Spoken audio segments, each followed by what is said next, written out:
فرما تم میں بہتر وہ ہے جو قرآن سیکھے اور قرآن سکھائے. اور جانتے ہیں اس کا معاملہ دنیا میں ختم نہیں ہوتا ہے، بلکہ حدیث روایتوں میں آیا ہے جب لوگ جنت میں جائیں گے جنت میں تو حکم دیا جائے گا جس سے جتنا قرآن یاد ہے وہ قرآن پڑھتا جائے اور جنت میں داخل ہوتا چلا جائے. سبحان اللہ.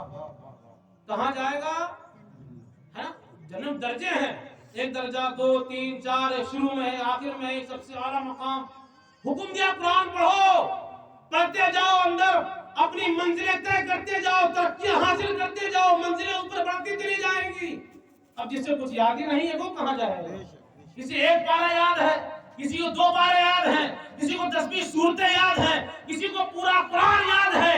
اس حافظ کی شان کیا ہوگی جو قرآن الف لام میم سے لے کر کے ناس تک پڑھے گا اور جنت میں اعلیٰ مقام تک پہنچتا. لوگوں اپنے بچوں کو قرآن پڑھاؤ تاکہ تمہیں جو قرآن پڑھا جائے گا تمہارے بچے قرآن کی تلاوت کریں گے، گھر کی بچیاں پڑھیں گی، عورتیں پڑھیں گی، مرد پڑھیں گے. جہاں قرآن پڑھا جاتا ہے وہاں پہ اللہ کی رحمت و برکتیں نازل ہوتی ہیں. آپ دیکھ رہے ہیں. اچھا ہم لوگ قرآن پڑھتے کب ہیں؟ کوئی بیچارہ مر رہا ہو، روح نہ نکل رہی ہے نا، ایسی ہوتا ہے. روح نہیں نکل رہی، اب قرآن پڑھو سورہ یاسین. اب پکڑا کسی نے، جنات نے، شیطان نے، اب پڑھو، اب دو قرآن شریف ہوا دے دو، سینے پہ رکھ دو، اب پڑھ کے پھونکو. میرے بھائیو یہ تو اس کا کرم ہے، قرآن کی رحمتیں ہیں کہ روح نہ نکلتی، روح آسانی سے نکل جائے، مصیبتیں دور ہو جائیں. قرآن اس کے لیے نہیں تھا خالی، قرآن تو اللہ نے کسی اور مقصد کے لیے بنایا تھا.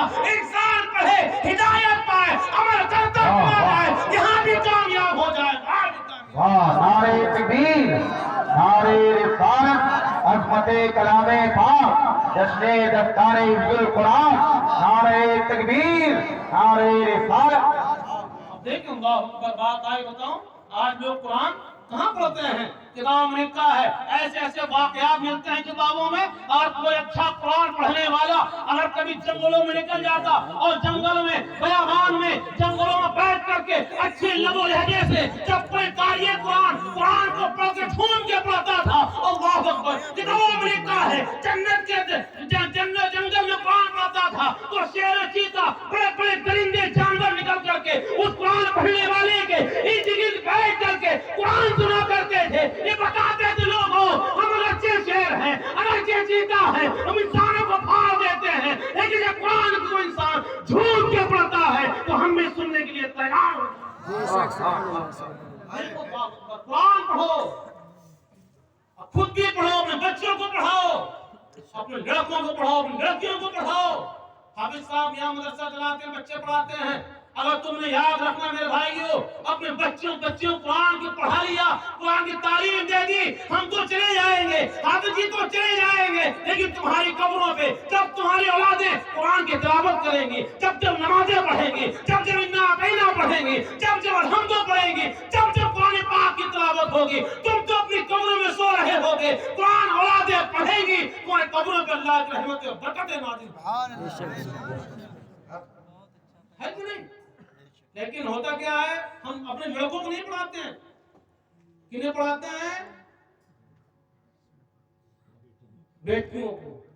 اچھی پڑھنا چاہیے، علم سیکھنا ضروری ہے، فرض ہے. جب شادی کرتے ہیں پوچھتے لڑکی قرآن پڑھی ہے کہ نہیں پڑھی ہے، لڑکی نماز پڑھتی ہے کہ نہیں پڑھتی ہے، میلاد پڑھی ہے کہ نہیں پڑھی ہے. اے لوگوں یہ کیوں نہیں پوچھتے ہیں لڑکا نماز پڑھتا ہے کہ نہیں پڑھتا ہے، قرآن پڑھا ہے کہ نہیں پڑھا ہے، سنت پڑھتا ہے کہ نہیں پڑھتا ہے، حلال کھاتا ہے کہ نہیں کھاتا ہے.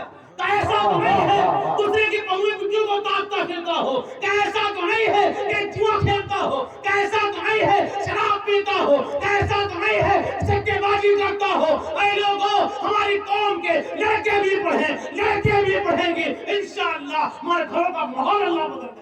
لڑکوں کو پڑھاؤ، لڑکیوں کو پڑھاؤ. اور جانتے ہو یہ پڑھاؤ پہلے خود بھی پڑھو. اچھا سوچتے ہیں ہمارے تو گزر گئے، ہم تو بوڑھے ہو گئے، اب کیسے پڑھیں؟ لیکن جانتے ہیں میں نے سنا اپنے بڑوں سے، جب کوئی بڑا انسان قرآن پڑھتا ہے، کون پڑھتا ہے؟ آپ لوگ سمجھ نہیں آ رہی، بس تھوڑی دور بچا. ابھی تقریباً حضرت کی آپ کو سننا ہے، زبردست ہے نا. یہ بچے ہیں جو الفاظ کے نکل جاتے ہیں، لیکن انسان جوان ہو جائے، بوڑھا ہو جائے تو کہتا کچھ ہے، نکلتا کچھ ہے. بہت سے قرآن کے ایسے حروف ہیں کہ انسان نہیں کہہ پاتا.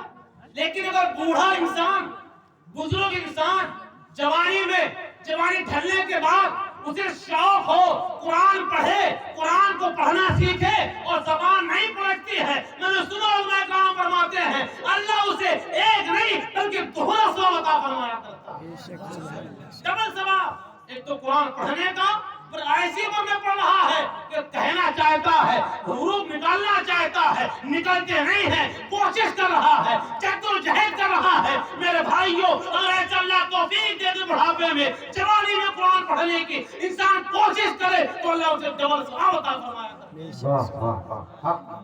دیکھیں حدیث پاک میں آیا، میرے آقا صلی اللہ علیہ وسلم ارشاد فرماتے ہیں آج ہمارے بچے حافظ قرآن بن جائیں. ابھی آپ دیکھیں گے سبحان منظر، بچوں کے سروں پہ پگڑی باندھی جائیں گی، دستار باندھی جائیں گی. آپ دیکھ رہے ہیں یہاں تو صرف 2 چند لائٹیں ہیں، پوری روشنی ہے. علماء کرام، حفاظ کرام تشریف فرما ہے، حضرت کے صاحبزادے کے ہاتھوں سے علماء کرام کی مدد سے دستار بندی ہوگی. لیکن جانتے ہیں کل قیامت کے دن کہاں پہ؟ قیامت کے دن تو کچھ لوگ لائے جائیں گے جن کے سروں پہ ایسا تاج رکھا ہوگا جس کی روشنی سورج کی روشنی زیادہ ہوگی. کتنی روشنی ہوتی ہے سورج میں؟ بہت ہوتی ہے نا.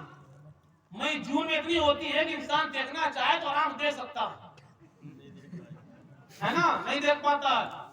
اتنی ہوتی ہے اگر آپ آج کل آپ دیکھیں تو آپ کی نگاہیں سورج پہ نہیں ٹھہرتی ہیں. ایک سورج پوری دنیا کو روشنی دیتا ہے، سارے جہان کو منور رکھتا ہے. قیامت کے دن کچھ لوگ لائے جائیں گے جن کے سروں پہ ایسے تاج، ایسا